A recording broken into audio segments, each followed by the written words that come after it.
The first issue, sir, relates to the advisories, including the advisory starting on 15th of February. I would like the honorable members to understand what was the ground situation.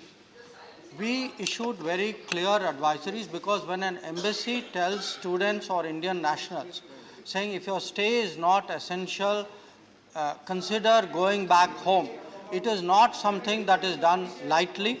It is something that students take very seriously, that other nationals also take. But I would like honorable members to understand the problem that the students faced. I have with me a list of universities. We approached, I don't want to take the name of the universities, but there was one big university which would not convert the mode of education to online, and in fact said that if anybody leaves at this time, they are jeopardizing their degree. There's a second university which said, I'll give you only online till February 25. There's a third university which said, I'll only give you for 2 weeks. One of them said, I'll give you till April 1. One of them said, I'll give you till May 1. Now, it is not correct. Please, No, please. look, the students have a future. The students have a future. I care about it whether you do or not. This is not correct. So, the fact, sir, that all the honorable members should appreciate is that students were actually not encouraged, in fact positively discouraged by the universities from leaving, and this was part of the process. The second issue, when I said confusing political signals, it was not confusing understanding. I'm not the person who's giving signals. I'm the person receiving signals. The signals actually came from the politics of that country. I will, for example, with your permission, sir, read out what the president of the country was saying at that time. He was publicly saying, President Zelensky, please don't be alarmed. What we should prevent at any cost is to prevent a spread of panic. Now, what was happening for students living in Ukraine was they were watching Ukrainian television. They were reading Ukrainian newspapers. They were seeing signals from the Ukrainian government saying, no, don't get alarmed, don't leave. In fact, you had leaders who were saying anybody leaving is contributing to a sense of panic. So I think, and we should also understand, sitting here, it is very easy to pass judgments saying you should have done this earlier or you should have done this faster. Please understand what was the situation of the students. The students, who do they listen to? They listen first of all to the university. They listen to their student advisors. They listen to the local government. They listen to other students. They talk to their families and say, should I come back or not? But having said all that, let us also recognize about 4,000 of them actually returned due to our advisories. So please think that through. If our advisories were of no use, why did 4,000 people come back? The fact is, advisories impacted many people. There were also others who were in a predicament, and because of that predicament, many of them put it off. In fact, on the day the fighting broke out, there was actually a plane on its way, which we had to call back. So today, to make this very sweeping judgments that you should have done that or you should have done this, I think it is most of all, forget the government. We are used to criticism. Please think of the students. Don't tell students who are in that situation that at that time their judgment was wrong. I think they did what was they thought right under the circumstances, and we should not second guess them at this time.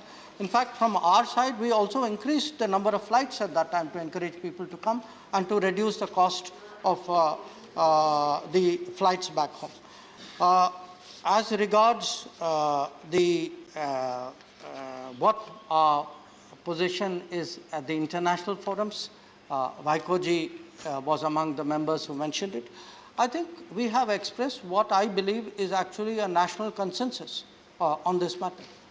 It is a consensus that I also saw reflected in our own consultative committee meeting, that I think most political parties, most members of parliament all agree with the position which the government has taken, that the only way out is to return to dialogue and diplomacy, that there should be a cessation of violence, and that India's voice, I think today, is an important voice in urging that.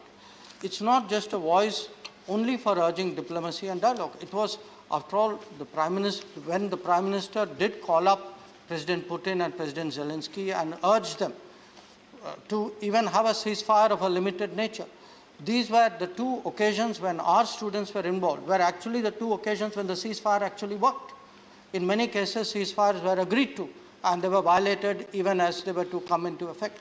So I think India's voice counts. India's focus was naturally on the evacuation of students, but now that more or less that job is done, we can obviously focus fully on diplomacy. Regarding the point which was raised by Mishra ji, I would like to say there are some odd people, not in thousands, there are in double digits people who are there. We are tracking them. We have issued repeated advisories saying anybody who is left behind, please tell us where you are. We have not been very public about it for their own safety. But again, even as I am speaking, sir, at this moment we have an operation to get out some students who are stuck in the south through the Russia route. So our effort will be anybody who's stuck, we will keep trying to bring them out. I think again the House should have that assurance. The question which was raised, does this qualify as evacuation? You know, the advisory which we issued initially was an advisory urging students and all Indian nationals to go back. But after February 24th, when we started sending planes, civil aircraft, military aircraft, when we started deputing people, when we started running camps, and again, one issue was we were not present in the conflict areas. I would like to correct you. We were. Our officers actually went even into Sumi. There were people outside Sumi. The first people that Indian students saw when they came out of Sumi were our officers. So I think we should be correct on facts. We should give credit that is due. So I would say, please again understand, this is a very large country. Obviously, when the war started, there was martial law, there were restrictions on movement. Within these constraints, I think the embassy, the officers who were deputed, all the other organizations, including the volunteers and the civil society representatives, did all that they could. So again, I would urge all honorable members to recognize what efforts were made in this operation. And finally, regarding the concern which many members expressed about the future of the students, they have just come back. We have to see what happens in the situation, including the online classes issue that we were addressing earlier. But I cannot say anything more. It's not directly my remit.